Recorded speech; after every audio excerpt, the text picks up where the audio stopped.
Pasukan Kebangsaan Indonesia atau Timnas Garuda Indonesia, jangan berputus asa, masih ada harapan untuk layak terus ke Piala Dunia 2026.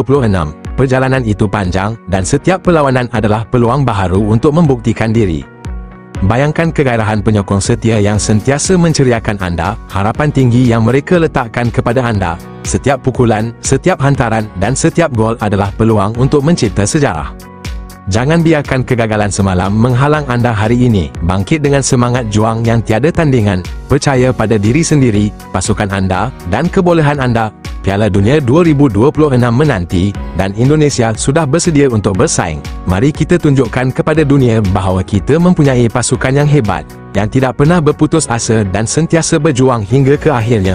Ayo, Garuda, ayo, Indonesia, masih ada harapan dan kita akan mencipta sejarah bersama.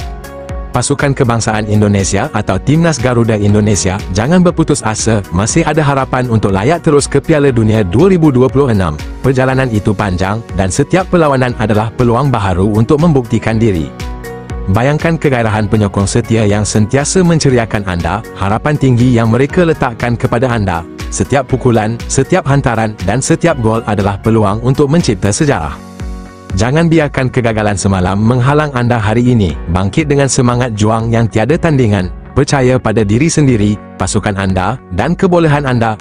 Piala Dunia 2026 menanti, dan Indonesia sudah bersedia untuk bersaing. Mari kita tunjukkan kepada dunia bahawa kita mempunyai pasukan yang hebat, yang tidak pernah berputus asa dan sentiasa berjuang hingga ke akhirnya. Ayo, Garuda, ayo, Indonesia, masih ada harapan dan kita akan mencipta sejarah bersama.